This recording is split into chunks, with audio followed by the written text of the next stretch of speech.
Hello, I'm Sharon, a 26-year-old high school teacher. I've always believed in the quiet magic of everyday life, a belief that seemed to hold true until I met Alex.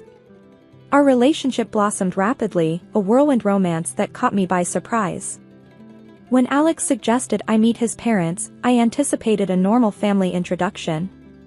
However, the reality was far from what I had expected.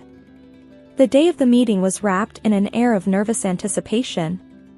As a natural redhead, I've always stood out, but I never imagined it would become a point of contention. We arrived at Alex's parents' home, a quaint suburban house with a well-tended garden. Alex, sensing my anxiety, gave my hand a reassuring squeeze. "Don't worry, Sharon. It'll be fine," he said, trying to comfort me. Yet, the moment we entered, I felt like I had stepped onto unwelcoming territory. Mrs. Johnson, Alex's mother, greeted us with a polite but forced smile. Her eyes, however, narrowed slightly as she took in my appearance. "Oh, a redhead," she said, her tone laced with a hint of disdain. "You know what they say about redheads. They're always the ones to watch out for." I felt my face flush with embarrassment, the comment catching me off guard.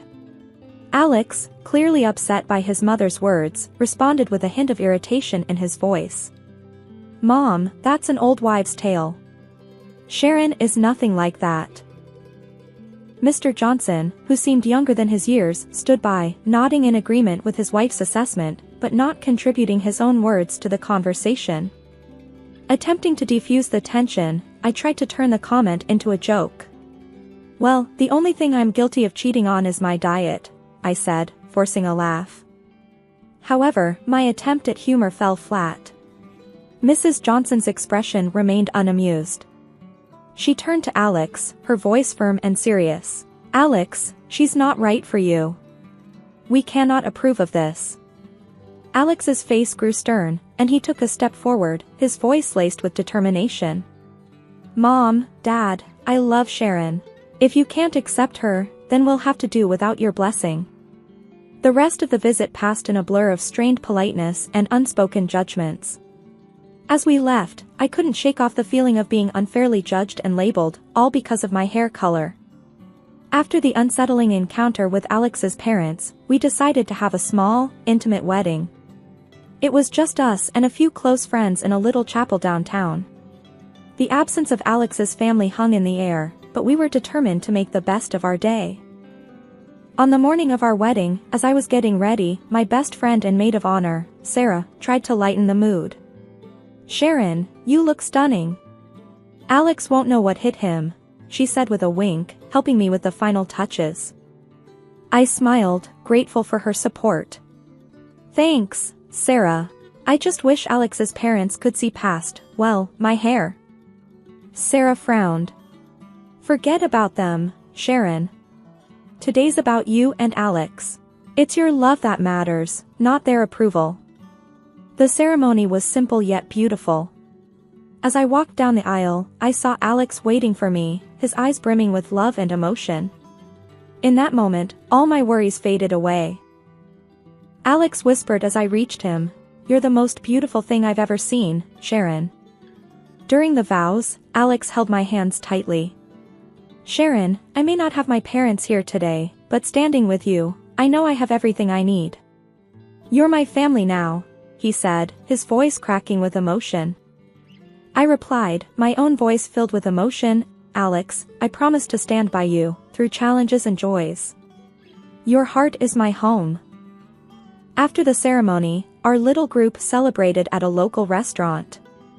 The laughter and joy around us were a stark contrast to the rejection we'd faced. Yet, in that small, cozy setting, I felt a sense of peace and belonging.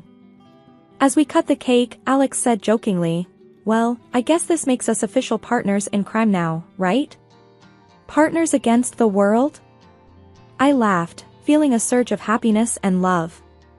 "Absolutely, partners against the world." That night, as we returned home, Alex held me close. "Sharon, I know today wasn't what we initially dreamed of. But having you by my side makes it perfect." I nestled into his embrace, feeling a sense of completeness.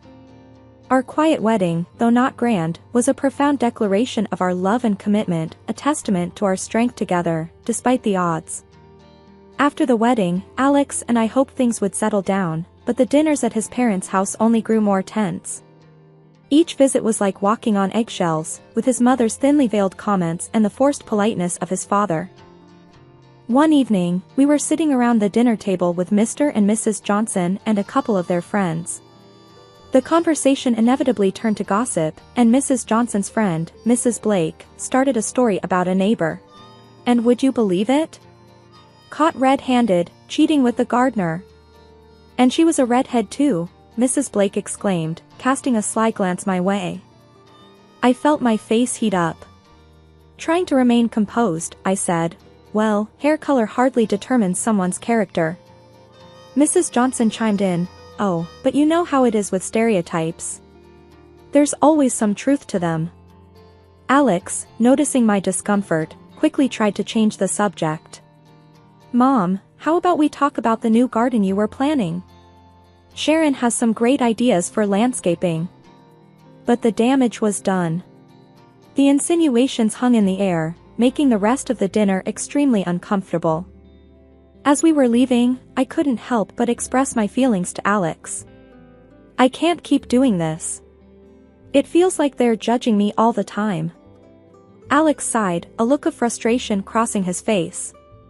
"I know, Sharon, and I'm sorry. I just don't understand why they can't give you a chance." On the drive home, we were both quiet, lost in our thoughts. The constant strain of these dinners was taking a toll on me, and I wondered how long we could endure this. The dinners at Alex's parents' house had always been a source of anxiety for me, but they became increasingly difficult when his mother started asking me uncomfortable questions. One such evening, I had reluctantly agreed to accompany Alex, hoping things might be different. But as we sat down for dinner, Mrs. Johnson's intrusive questioning began. "So, Sharon, tell me about your work. How many male teachers are there at your school?" Mrs. Johnson asked, her tone casual but her eyes sharp. I was taken aback by the directness of her question. There are a few, but I haven't really counted." "Why do you ask?" Mrs. Johnson leaned forward, her voice laced with insinuation. "Just curious. Any of them particularly handsome?" I could feel my face flush with discomfort. "I really don't think of my colleagues that way," I replied, trying to keep my voice even. Alex, noticing my discomfort, chimed in, "Mom, why does that matter? Sharon's committed to me, and that's all there is to it." Mrs. Johnson waved her hand dismissively. "I'm just making conversation, dear. No need to get defensive." The dinner continued in this vein, with Mrs. Johnson probing and me trying to deflect her questions. It was clear she was insinuating something about my fidelity, which was both insulting and baseless. On our drive home, I expressed my feelings to Alex. "I can't believe your mom. Her questions tonight were completely out of line. I felt like I was being interrogated." Alex sighed, his hand tightening on the steering wheel. "I know, Sharon, it's ridiculous. I don't understand why she's acting like this." "That's it, Alex. I don't think I can go back there. It's too much for me," I said, the decision weighing heavily on me but feeling necessary for my own peace of mind. Alex was silent for a moment before responding, "I get it, Sharon. And I'm sorry. It's not fair to you. I'll talk to them about it." From then on, I stopped attending the dinners. Alex would go alone, and each time he left, I felt a mix of relief and sadness. Relief that I didn't have to face the awkwardness, and sadness at the rift growing within his family because of me.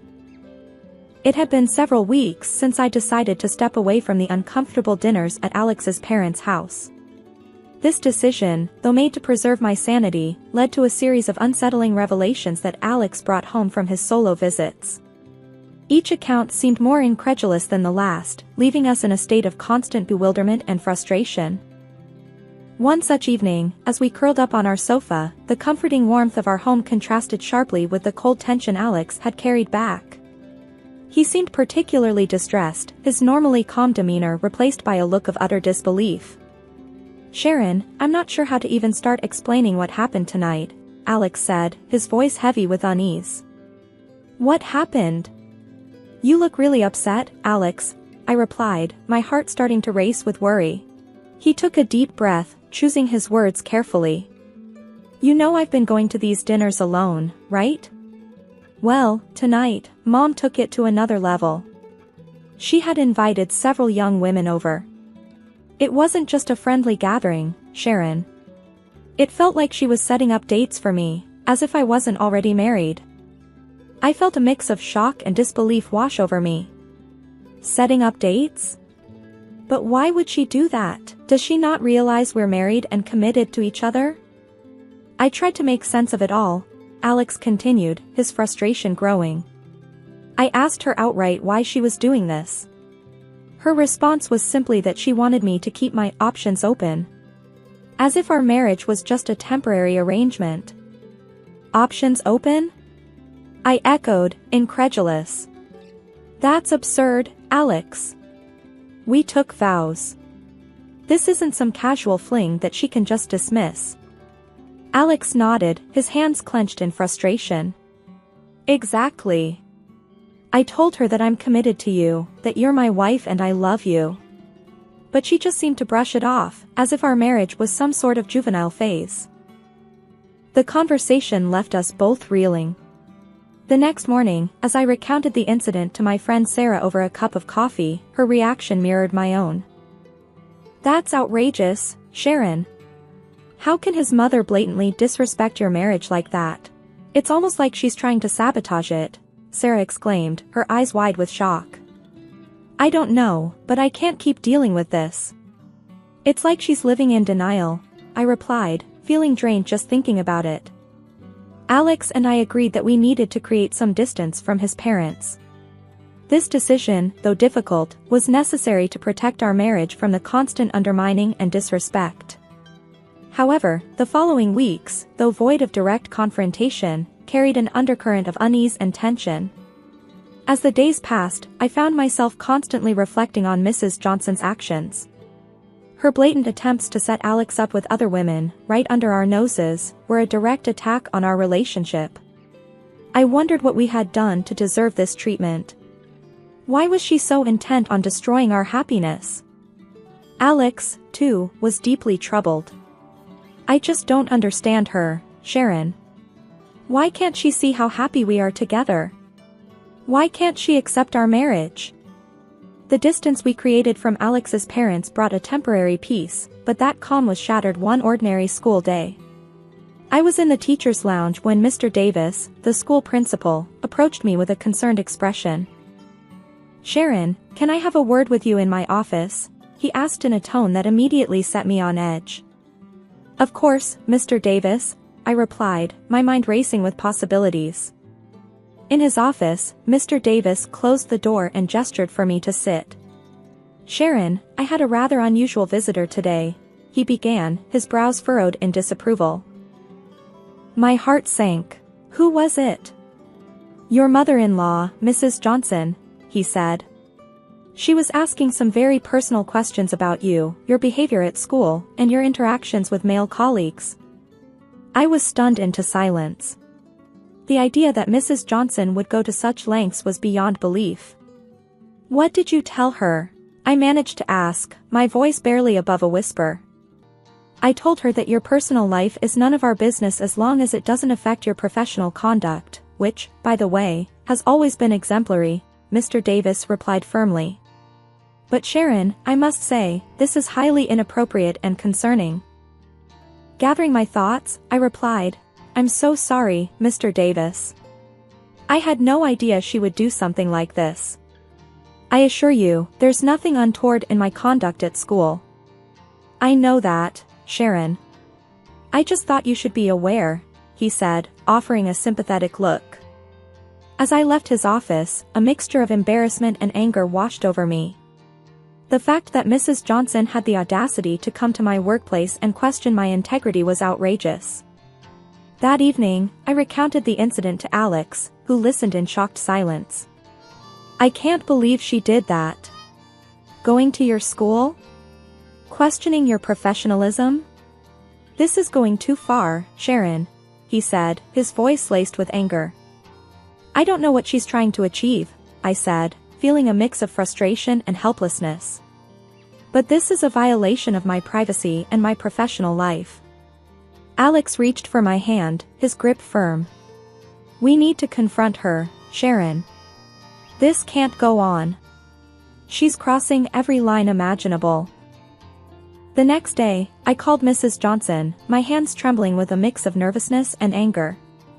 The phone rang, and when she answered, I took a deep breath. Mrs. Johnson, I need to talk to you about your visit to my school, I said, trying to keep my voice steady. Oh, Sharon, I was just looking out for my son's best interests, she replied, her tone dismissive. Looking out for Alex by questioning my character at my workplace? That's completely unacceptable, Mrs. Johnson, I retorted, my frustration boiling over. Well, I just needed to make sure that everything was appropriate, she said, her voice cold. Your actions were inappropriate, and I won't tolerate this kind of invasion into my personal and professional life, I said firmly, drawing a line. Months had passed since the school incident with Mrs. Johnson, and Alex and I had begun to find some semblance of normalcy in our lives again. That fragile peace was shattered one evening when Mrs. Johnson unexpectedly appeared at our doorstep, her face twisted into a triumphant smirk. I knew it. I have proof, Sharon, she exclaimed as soon as I opened the door, not even waiting for an invitation to enter. Alex, hearing the commotion, came to the living room. Mom, what are you talking about? What proof? Mrs. Johnson, brandishing a laptop like a weapon, declared, I hired a private detective. I have photos and videos of Sharon. She's been unfaithful, Alex. I felt my heart drop, confusion and disbelief swirling within me. That's ridiculous. I've never been unfaithful, I protested, my voice firm despite the shock. Ignoring my protest, Mrs. Johnson opened her laptop, revealing a series of photos of me sitting in a cafe with a man sporting bright red hair. Look at these, Alex. See for yourself. Alex and I leaned in to look at the photos. After a moment, we couldn't help but burst into laughter, much to Mrs. Johnson's confusion. That's my brother, Mrs. Johnson, I explained between laughs. He's visiting from out of town. Mrs. Johnson's triumphant expression faltered. Your brother? Yes, my brother, I repeated, still chuckling. We both have the same bright red hair, remember? Alex, now frowning, asked to see the videos. As we watched a clip of me and my brother chatting in the cafe, Alex's attention was drawn to something in the background. Wait, rewind that part, he said, pointing at the screen. We all watched as, in the background of the video, an older man and a younger woman were sitting at a nearby table, engaged in a rather intimate moment. The realization hit us all at once. That's Dad? Alex muttered in disbelief. Mrs. Johnson's face went pale as she recognized her husband in the video, kissing a woman who was definitely not her. The room fell into a stunned silence. The evidence Mrs. Johnson had brought to condemn me had inadvertently exposed her own husband's infidelity.